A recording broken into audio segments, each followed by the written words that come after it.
नमस्कार, स्वागत है अपना बिहार में। मैं हूं आपके साथ हर्षदा। कोसी सीमांचल क्षेत्र में मक्का की फसल को पीला सोना भी कहा जाता है क्योंकि ये यहाँ के किसानों की आय का महत्वपूर्ण स्रोत है। इस बार भी मक्का की बम्पर पैदावार हुई थी जो देश के अलावा भूटान और बांग्लादेश तक भेजी जाती है, लेकिन किसानों का ये मुनाफा बिचौलियों की जेब में चला जाता है। गाँव में सरकारी खरीद व्यवस्था न होने के कारण किसान अपनी फसल को औने पौने दाम में स्थानीय साहूकारों को बेचने को मजबूर है। मक्का की खेती में किसान शुरू से ही कई मुश्किलों का सामना करते हैं। पूर्णिया के रुपौली, भवानीपुर जैसे बड़े प्रखंडों में मक्का की पैदावार पर ही किसानों की जिंदगी टिकी हुई है, लेकिन रेक पॉइंट न होने से कई बार ठग भी किसानों को नुकसान पहुंचाते हैं। कोसी सीमांचल का सबसे बड़ा रेल रेक पॉइंट है कुर्सेला में स्थित है, जहां से मक्का देश के विभिन्न हिस्सों और विदेशों में भेजा जाता है। पर यहाँ भी बारिश में फसल खराब हो जाने जैसी कई समस्याएं हैं क्योंकि शेड जैसी सुविधाएं यहाँ पर उपलब्ध ही नहीं है। पूर्णिया से विनीत राज की रिपोर्ट। मक्का का रेट अभी 2000 लोकल मार्केट में बेचते हैं। यहाँ हम लोगों के इधर बिरौली है, भवानीपुर मार्केट है, उसी में बेचते हैं। यदि सरकार चाहे कि मक्का का रेट 2500 हो जाए तो 2500 मिलेगा। यहाँ का लोकल बनिया जो ले रहा है वो 2000 में, वही ना हम लोग देंगे। अभी मक्का का जैसे मौसम खराब हो गया तो दिक्कत होता है किसान को। अब कहीं खेत में है तो कहीं द्वार पे है तो कहीं रास्ता में है, दिक्कत है, इसलिए लोग बेच देता है मक्का को। सरकारी रेट तो मिल नहीं पाता है, जो है 2000 में देना पड़ता है। मुनाफा कहाँ होगा, मुनाफा घर से घाटा लग रहा है। खेत है तो आखिर तो अनाज उपजा है तो इसको तो ले जाना पड़ता है। ये पूरे कोसी जोन का ये मक्का व्यवसायों के लिए कुर्सेला रेक पॉइंट एक हब है। यहाँ रुपौली, भवानीपुर, चौसा, टीकापट्टी, बिरौली, कुर्सेला तमाम क्षेत्र के मक्का कुर्सेला रेलवे रेक पॉइंट पे आती है। किसानों को क्या लाभ लग रहा है, रेट सही मिल रहा है? किसानों यहाँ पे सबसे पहले तो एक फैक्ट्री खुलना चाहिए जिससे किसानों को थोड़ा सुविधा हो और थोड़ा सा आय में अगर वृद्धि हो तो किसानों को थोड़ा ज़्यादा राहत मिलेगी। अभी क्या रेट मिल रहा है? 2150 रुपया है। यहाँ से मक्का विदेशों तक जाता है। बांग्लादेश, कहाँ मक्का जाती है? बांग्लादेश, इंडिया के तमाम महानगरों में, चेन्नई, बेंगलोर, बांग्लादेश और विदेश, दुबई वगैरह सारा जगह यहाँ से मक्का सप्लाई होता है। सीमांचल का मुख्य द्वार माना जाता है कुर्सेला मक्का का। क्या लगता है आगे क्या भविष्य इसका है? सरकार पे से पहल करनी चाहिए, यहाँ एक अच्छी फैक्ट्री देनी चाहिए जिससे किसानों की आय दोगुनी होगी, किसानों को राहत मिलेगा।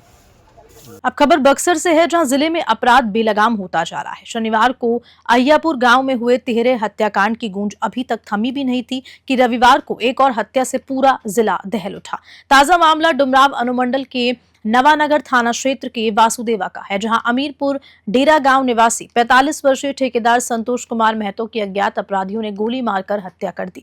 बताया जा रहा है कि रविवार सुबह 4 से 5 बजे के बीच जब वे शौच के लिए खेत की ओर गए थे तभी पहले से घात लगाए। अपराधियों ने बेहद करीब से उनके सिर में गोली मार दी, जिसमें मौके पर ही उनकी मृत्यु हो गई। घटना की खबर मिलते ही गांव में अफरा तफरी मच गई, ग्रामीणों की भारी भीड़ जुट गई। मृतक संतोष महतो एक चर्चित ठेकेदार थे और फिलहाल नवानगर में निर्माणाधीन कोका कोला फैक्ट्री में सप्लाई का ठेका दे रहे थे। स्थानीय लोगों के अनुसार उनकी किसी से कोई सीधी दुश्मनी की जानकारी नहीं है। घटना की जानकारी मिलते ही पुलिस मौके पर पहुंची, लेकिन सुबह से दोपहर तक न वासुदेवा थाना अध्यक्ष से कांटेक्ट हो सका और न ही एसडीपीओ आफाक अख्तर अंसारी ने फोन उठाया।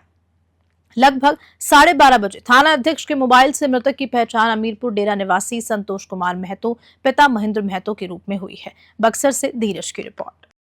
लखीसराय से खबर है, जहां जिले के बहड़िया रामपुर बाईपास पर उस समय अफरा तफरी मच गई जब एक सीएनजी टेम्पो में अचानक आग लग गई। ये टेम्पो समस्तीपुर से सवारियां उतारकर बेगूसराय के बिजुलिया गांव लौट रहा था और इसी दौरान स्टेट हाईवे पर इंजन के पास अचानक आग लग गई, जिससे टेम्पो जलकर खाक हो गया।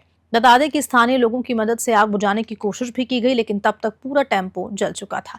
हालांकि टेम्पो में उस वक्त कोई सवारी मौजूद नहीं थी, जिससे एक बड़ा हादसा होते होते टल गया। ड्राइवर ने भी किसी तरह भागकर अपनी जान को बचाया। प्रत्यक्षदर्शियों के अनुसार आग लगने की वजह शॉर्ट सर्किट मानी जा रही है। हादसे में कोई जनहानि नहीं हुई, लेकिन वाहन पूरी तरह से नष्ट हो गया। लखीसराय से संतोष कुमार गुप्ता की रिपोर्ट। भागलपुर जिले के नाथनगर थाना क्षेत्र के पुरानी सराय गांव में रविवार की सुबह उस समय अफरा तफरी मच गई जब आधा दर्जन से ज्यादा अपराधियों ने ताबड़तोड़ फायरिंग कर दी। बताया जा रहा है कि यह हमला रंगदारी नहीं मिलने और पुरानी रंजिश को लेकर किया गया। इस गोलीबारी में गांव के निवासी मुन्नीलाल मंडल और उनकी पुत्री गंभीर रूप से घायल हो गए।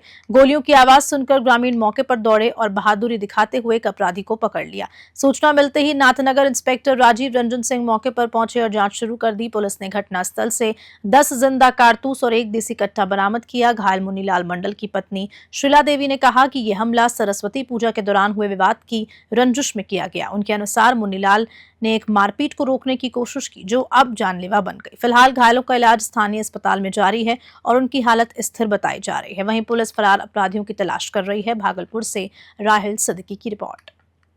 घटना यही है कि नाथ थाना अंतर्गत शिवालय के चौक के पास जाके पुराने शहर के रहने वाला अंता मंडल और मुंडा मंडल के बीच में पूर्व में सरस्वती पूजा में मारपीट का झगड़ा झंझट हुआ था।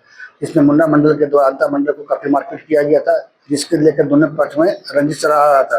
आज मुन्ना मंडल को अकेले देखकर अंता मंडल अपने अन्य 4 साथियों के साथ मिलकर शिवालय के पास उसमें घेर कर मारपीट करने लगा। वहाँ पर हल्ला करने पर आसपास ग्रामीण दौड़ने पर उसके बाद फायरिंग करने की भी बात बताई जा रही है और दोनों पक्षों के बीच में खीना झपटी होने लगा। खीना झपटी करने में उससे जो बंदूक जो पिस्टल जो था उसका जो कट्टा हेलो जी सर, कैमरा दुला गाड़ी चलाल जाय छै। हम सब रोड बिजनेस करे छी, हम बेचे छै। ओ नरिया पुल में 8 गो सैला 4-3 फायरिंग करलके। मैं नहीं जनरी हमरा दुला 4 गो प्लस घेरे लेलकै और गोली चलावा लगले कि तोरा मारी देबो, नहीं तो 1,50,000 पैसा दे। बड़का तो काज बुलावलो जे नहीं पैसा देबनी तो गोली चला के जान मारी देबो। के बोललके अंतु ने यारो की कहे छै बुच्ची मंडल का बेटा छै, कोंची नोच के नामो बुला गेलो छै। 8 आदमी छै सर। कथी बात सब गोली मारलके 1,50,000 पैसा दे नहीं दे। हाँ रंगदारे नहीं तो गोली 8 गोली मारियो 10 गोली मारियो। केकरा लगले गोली? गोली हमरो बेटी के लगले, दुल्हा को। हमरो बेटी चलो गेले पापा या घुमा कि पापा हमरो गोली नहीं मारो। हमरो बेटी के धक्के खसका देल के तोरा मारबो। 3 दा हमरो बेटी के लिए मछली रोड आम बेचे। भागलपुर जिले के सुल्तानगंज स्थित पावन अजगैबीनाथ धाम में उस समय देशभक्ति का रंग चढ़ गया जब पाकिस्तान के आतंकवादियों पर भारतीय सेना की कार्रवाई के बाद आम नागरिकों और एनडीए कार्यकर्ताओं ने तिरंगा यात्रा निकाली। इस कार्यक्रम का नेतृत्व बीजेपी नगर अध्यक्ष डॉक्टर अलका चौधरी ने किया। तिरंगा यात्रा के दौरान स्थानीय विधायक प्रोफेसर ललित नारायण मंडल समेत बड़ी संख्या में एनडीए कार्यकर्ता और आम नागरिक शामिल हुए। लोगों ने भारतीय सैनिक जिंदाबाद और भारत माता की जय के नारों के साथ पूरे नगर में भ्रमण कर खुशियां मनाई। विधायक प्रोफेसर ललित नारायण मंडल और नगर अध्यक्ष डॉक्टर अलका चौधरी का कहना है कि भारत के सैनिकों ने सिंदूर ऑपरेशन के तहत पाकिस्तान के 9 आतंकी ठिकानों को नष्ट कर साहसिक काम किया।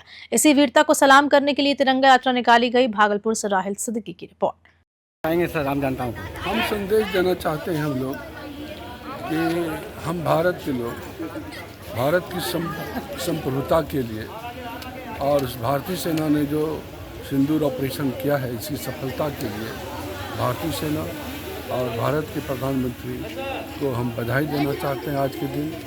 और पूरे भारतवर्ष को इस पर गर्व है कि भारतीय सेना ने आतंकवादियों को घुस करके 100 किलोमीटर तक अंदर घुस करके उन लोगों को नाश किया है।